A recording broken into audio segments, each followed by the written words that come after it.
My name is Evie Lupine. Welcome back to my channel, and today I have another video for you all. Today we unfortunately do have another tough subject to cover, which would be stealthing. Now I do have Bandita on the bed as a very cute little emotional support animal, let's say, for this video, so it might focus kind of weird because I don't know if the camera can tell me from my dog.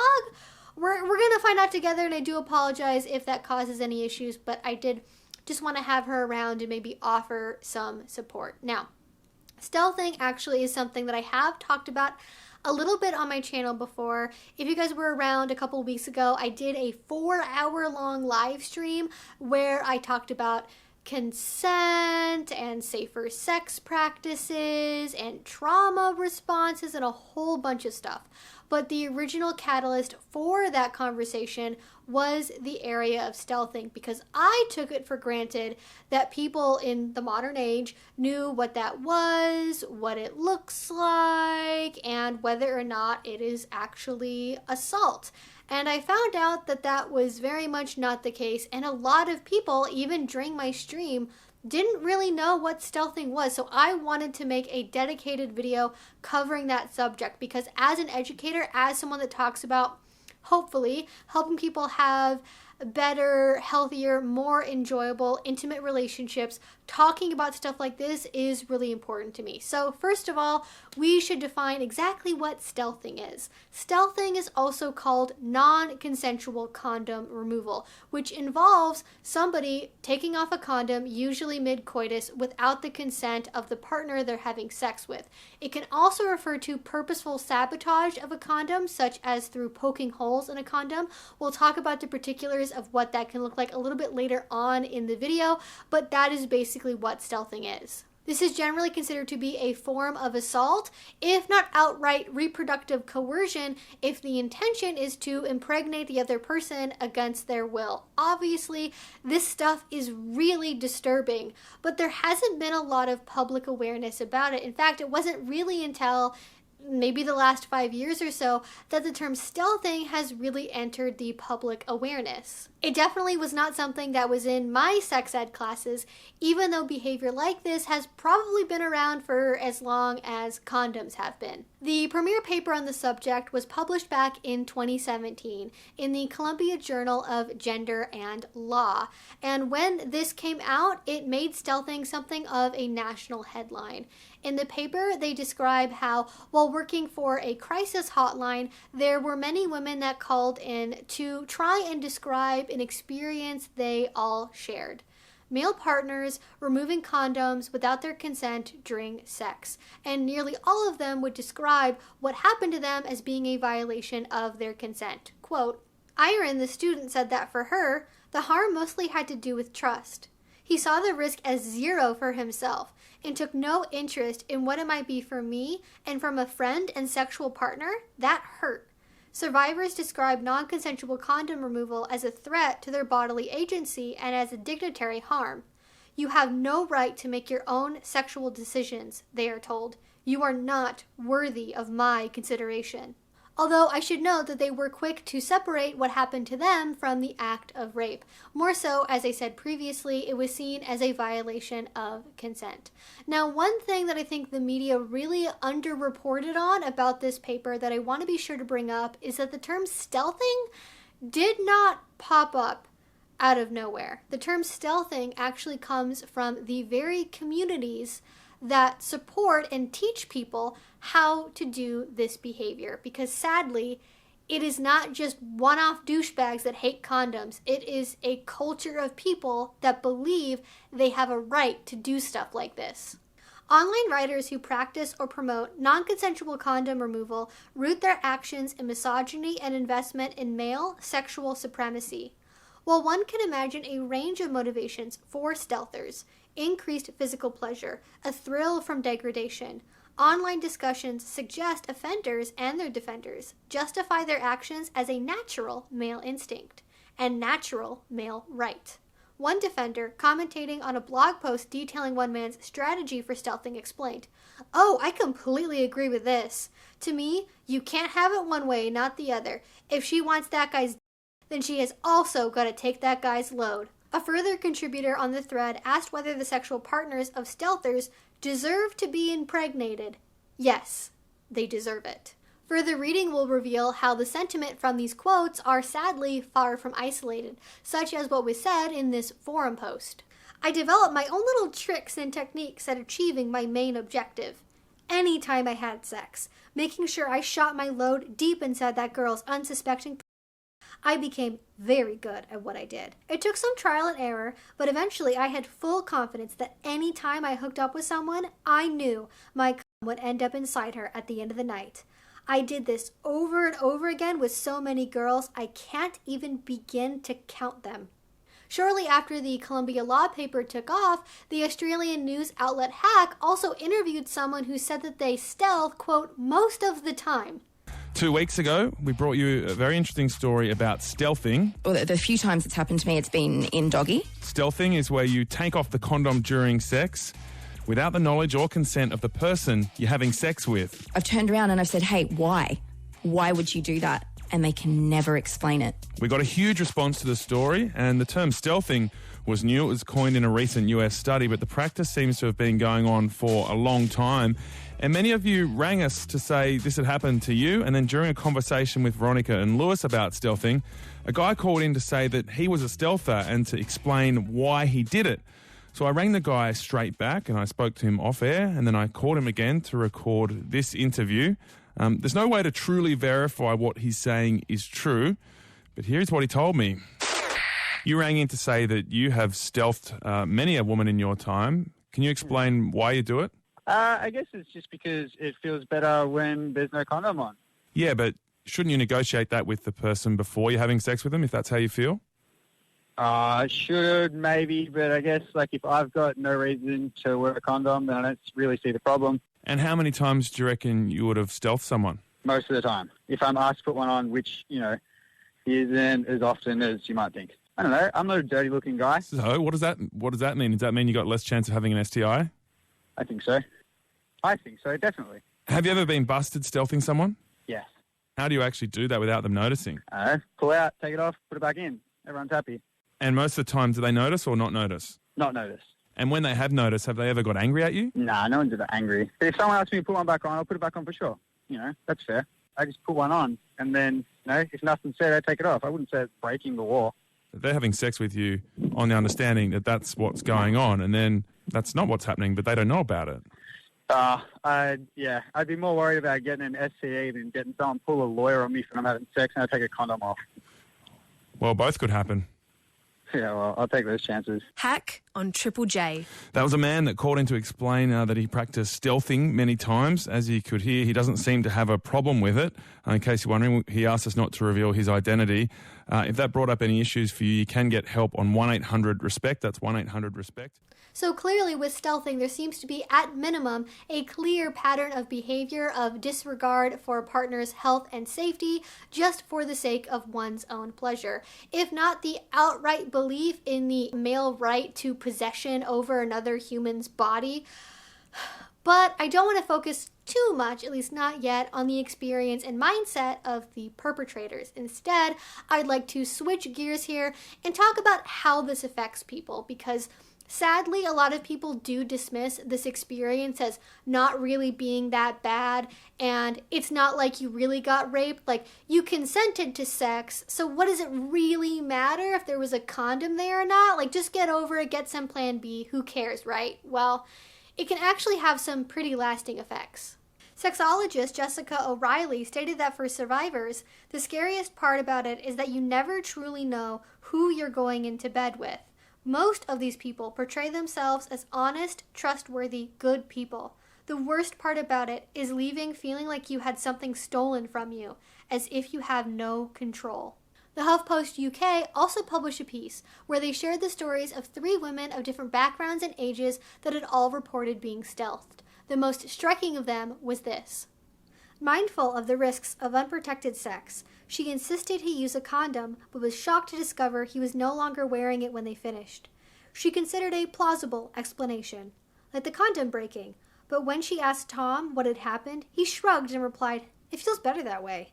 The casualness of his response stunned her, leaving her feeling like dirt, she says, as if she was only there to serve a purpose. As long as he was happy, that's all he cared about, and I think that's a hard thing to reconcile with. Having one's consent violated so callously by a partner can have long-lasting, long-reaching mental health repercussions. Feeling paranoid and feeling like you can't ever trust anyone again. Not to mention the guilt, shame, and helplessness that can go along with assaults like this, only amplified by the fact that stealthing is largely not illegal in most places. Here in the US, California was the first state to make stealthing a crime back in 2021. But as for now, it's still the only state where it's illegal. Some other places, like Germany and the UK, do have laws against stealthing, but that is certainly not the majority of the world, which means that most victims of stealthing, even if they wanted to go through the process, the time, the expense, the re-traumatization of going to court, of having this be a legal matter, simply do not have that as an option to get recourse for what was done against them. And besides stealthing falling through the gaps of the legal system, it's also something we have precious little research about. How often it happens, who does it, and if this is part of a long-term trend. We simply don't know. The closest approximation of a baseline I could get was a 2010 survey of 3,000 women that had called the National Domestic Violence Hotline. They didn't look at stealthing in particular, but they did look at some elements of reproductive coercion, including sabotaging condoms and hiding birth control. 16% of women surveyed indicated this was something that they had experienced. Of course, that is a very self-selecting group, so it's not necessarily representative of the larger population, but it is one of the few data points that we do have. A 2018 Australian study of visitors to a local health clinic showed that 32% of women and 19% of men reported ever having experienced stealthing, with 3 to 4% going to the clinic for stealthing in particular at the time of the survey. Interestingly, the data also showed that both female and male participants who had experienced stealthing were less likely to consider it to be sexual assault than participants who had not experienced it, roughly 60% versus 85% respectively.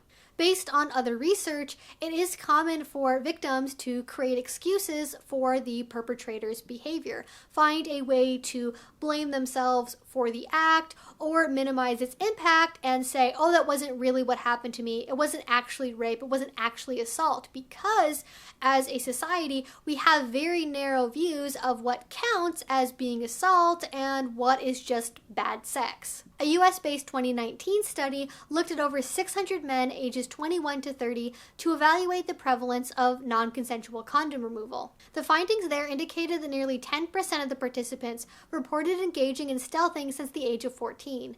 After controlling for condom use self-efficacy, men with greater hostility towards women and more severe sexual aggression history had significantly higher odds of engaging in non-consensual condom removal behavior.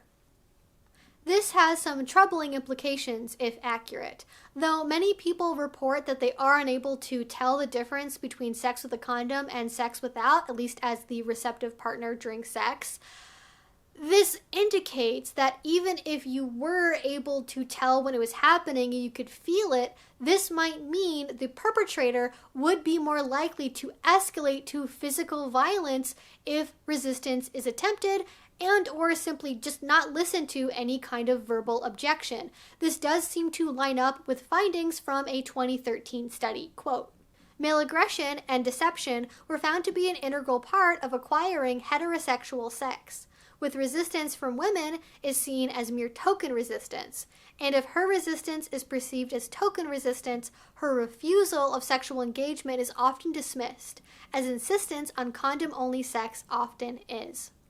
The last study on the subject I could find was from 2020, which repeated many of the previous findings we have already discussed, as well as added some new information. The first thing they noted was that about 84% of participants believed that stealthing should be considered a form of SA, which approximately maps on to what we saw in the Australian study. Also, about 94 to 96% of people said they felt confident about their ability to ask for and give consent to sex, as well as say no in the moment to an activity. And while that last bit should make you feel good and make you feel like, great, we're doing good things here, we're teaching people right things, I am more cautiously optimistic because people are notoriously overconfident about their ability to do the right thing when they are not actually in that particular scenario. You have to remember, most people do not have sexual scripts, at least in vanilla culture, that involve asking clearly for affirmative consent.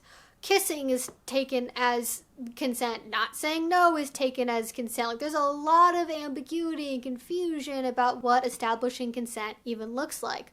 Also, when you're in the moment and you have to defend a boundary actively, that can be really difficult, and people might underestimate how hard it is to actually get the words out and firmly say no, especially in the context of a relationship, the first time having sex with someone you really like, wanting to impress someone, a million other reasons that I think are important to keep in mind. But with all that being said, I do think stealthing is a problem that is much more common than we might believe. Due to low awareness about the issue, people might not even understand what happened to them. They might not be able to consider it as being a form of assault and believe that they would simply get dismissed and would not even consider reporting it. In fact, that last study I just quoted, at the beginning of the research, at the beginning of the study they did, only 5% of participants initially knew what stealthing was. Only 5%.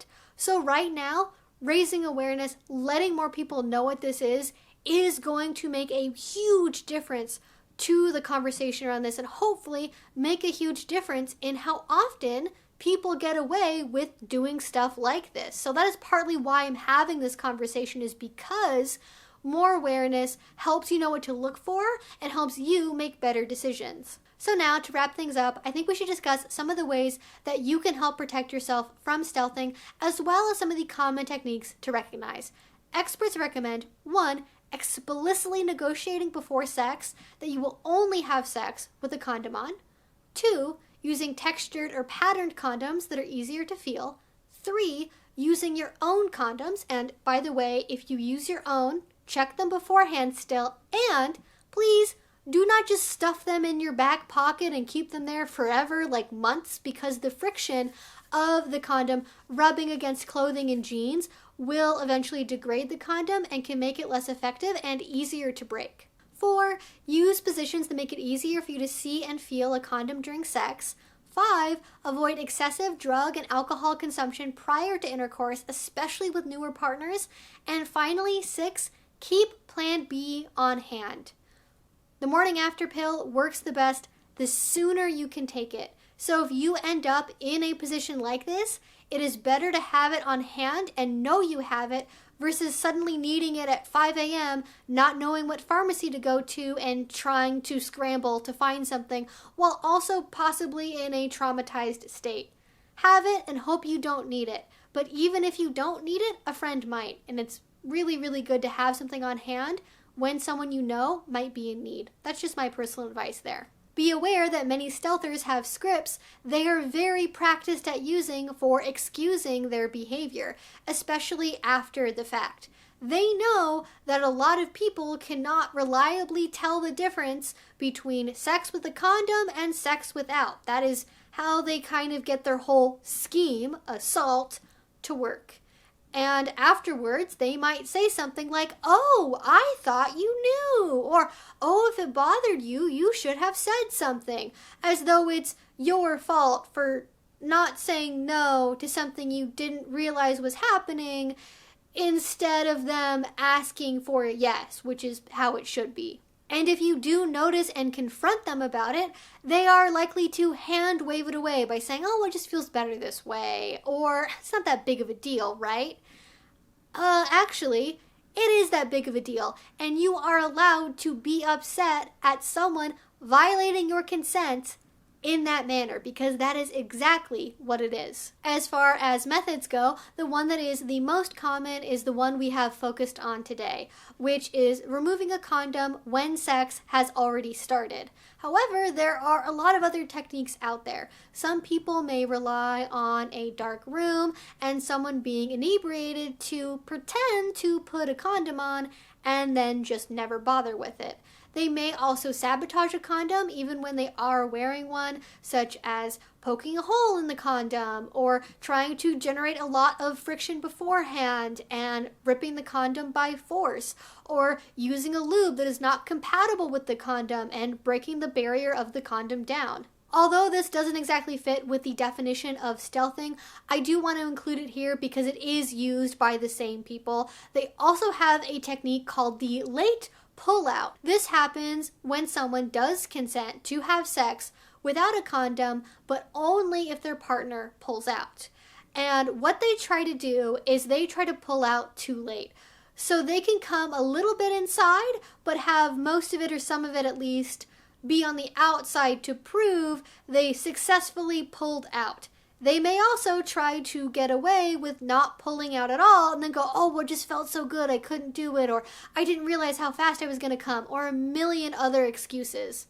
So just keep that one in mind. And as a final note here, I do want to say that I am not trying to victim blame anyone that has been stealthed by bringing up the methods by which you can prevent stealthing to some degree, or talking about the techniques that stealthers use in order to recognize them. I am simply trying to empower people to know more about this, because one of the big factors here is, again, most people do not know what stealthing is, and raising awareness here can make a very big difference. So I hope that now you know a little bit more about what stealthing is and how it happens. It is a crime, it is a violation of someone's consent, and I hope eventually the legal system will catch up to understanding that as well. Hopefully, by having more conversations about this, at the very least, we can help people who have gone through this know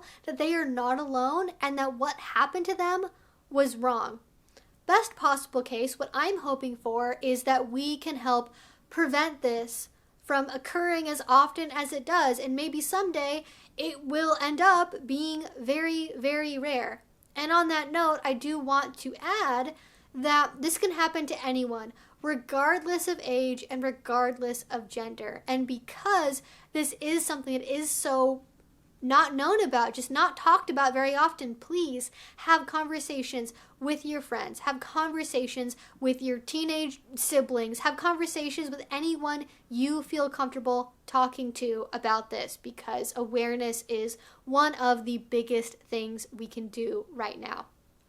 All that being said, that is everything I have to say about stealthing. Thank you all for toughing it out with me through a really hard conversation. Here's some extra bandit sleep time. Look how peaceful she is. She doesn't even know what I was talking about. She's just happy to be involved in this video making process. Anyways, I don't want to say I hope you all enjoyed this, but I hope you learned something. I hope you feel more educated, more prepared in some way for life. I don't know.